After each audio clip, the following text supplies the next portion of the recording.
As-tu conscience que le charisme est à l'homme heureux ce que les pétales sont à la fleur?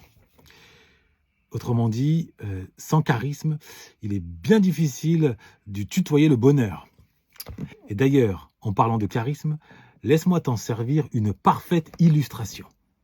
Black men died in North Africa fighting the Germans. Black men died at Anzio Beach, at Palermo, at Naples, to free Rome, to free Paris, to free Europe. Damn it! Yes. We died to build America. And America has rebuilt Germany and Japan. And the nigger is still suffering and dying in the streets of America. Tu vois, je ne t'avais pas menti, hein. Louis Farrakhan, quel charisme, non? L'élégance coupée au couteau. Le verbe haut, fort. Sa voix est de la TNT en diamant. Quant au discours, le moins que l'on puisse dire, c'est qu'il est assez époustouflant. Quand on l'écoute avec son pathos, on ne peut que être transporté tellement, à travers ses mots, à travers sa voix, à travers l'énergie qu'il y injecte. Il nous hérisse les poils, et à plus forte raison lorsqu'on est concerné en tant qu'afro. En revanche, quand on écoute avec son logos, à ce moment-là, on réalise qu'une confusion s'est glissée entre ces mots. Oui, une confusion. Dans la mesure où il commence par évoquer le sacrifice physique des soldats afro-américains pour libérer un certain nombre de terres, dont l'Allemagne. Et ensuite, il termine en déplorant la mort et la souffrance d'afro sur le sol américain. Comme s'il y avait un paradoxe.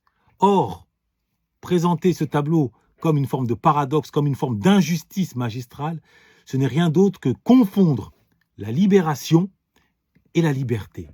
Et cette confusion, bon nombre d'afros en sont les otages. Bon nombre d'afros sont enfermés dans cette confusion. Et je suis prêt à mettre ma main à couper que toi-même, tu ne fais pas forcément la distinction entre la libération et la liberté. La libération relevant de la conquête à l'égard d'autrui, alors que la liberté, quant à elle, relève surtout du dressage à l'égard de soi-même. Et si tu veux en savoir un petit peu plus, je vais prendre le soin, ce soir à 22h30, de te livrer, dans le cadre d'un live, les tenants et les aboutissants de la libération et de la liberté. Évidemment, ce soir, je rentrerai plus en détail sur cette distinction fondamentale que tu dois impérativement adopter, intégrer dans ton logiciel de réflexion, tant il est vrai que pour t'élever au rang d'afro-noble et par conséquent au rang de renaissant dans l'excellence, tu te dois impérativement de saisir les aspects majeurs du logiciel de pensée, de développement personnel. Garde à l'esprit que l'arme la plus puissante du dominant, c'est l'esprit du dominé. Et en l'espèce, dans l'esprit de bon nombre d'afros, la confusion, libération, liberté, nous empêche de prendre notre destin en main à l'échelle individuelle. Je me permets de te rappeler que ce n'est pas l'union qui fait la force, c'est l'union des forts qui fait la force de l'union. Autrement dit, chacun d'entre nous doit devenir aussi fort que possible. Encore faut-il savoir où se situe la force. La force ne se situe pas dans un élan vers autrui, qu'on appelle la libération, mais davantage dans un élan vers soi-même, qu'on appelle la liberté. Tiens-le toi pour dit.